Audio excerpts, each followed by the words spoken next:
നമസ്കാരം, ഇൻഫോടെക്കിലേക്ക് സ്വാഗതം.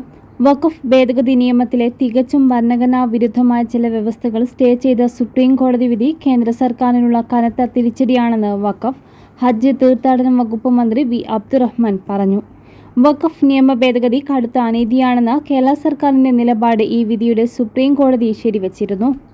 ഏകപക്ഷീയമായ അധികാരം പ്രയോഗിക്കാനുള്ള നീക്കത്തിനുള്ള കനത്ത പ്രഹരമാണ് ഭാഗികമായി സ്റ്റേ ചെയ്തുകൊണ്ടുള്ള വിധി. വഖഫ് ചെയ്യാൻ 5 വർഷം മുസ്ലിമായിരുന്ന ആൾക്ക് പറ്റൂ എന്ന മതേതര കാഴ്ചപ്പാടിനെതിരെയായ വ്യവസ്ഥ സ്റ്റേ ചെയ്ത് ആശ്വാസകരമാണ്. വഖഫ് സ്വത്തിലെ തർക്കത്തിൽ അന്വേഷണം തുടങ്ങിയാൽ ആ ഭൂമിക്ക് വഖഫ് പദവി ഇല്ലാതാകുമെന്ന വ്യവസ്ഥയിലെ കോടതി ഇടപെടാൻ ശ്രദ്ധേയമാണ്. വഖഫ് സ്വത്തുകൾ വളഞ്ഞ വരിയിലൂടെ പിടിച്ചെടുക്കാൻ ലക്ഷ്യമിടുന്ന ഗൂഢനീക്കത്തിനുള്ള തിരിച്ചടിയാണിത്. തർക്കം തീർപ്പാക്കാൻ ജില്ലാ കളക്ടർ അനുവദിക്കുന്നത് അധികാര വിഭജനത്തിന്റെ ലംഘനമാണെന്ന് കണ്ടെത്തിയാണ് കോടതി ഇടപെട്ടത്. വ്യക്തിപരമായ അവകാശങ്ങൾ വധിക്കാൻ കളക്ടർക്ക് അനുവാദമില്ലെന്ന് കോടതി നിരീക്ഷിച്ചു. ഇതോടെ വഖഫ് ബോർഡിന്റെ അധികാരം അംഗീകരിക്കപ്പെട്ടുകയാണ്.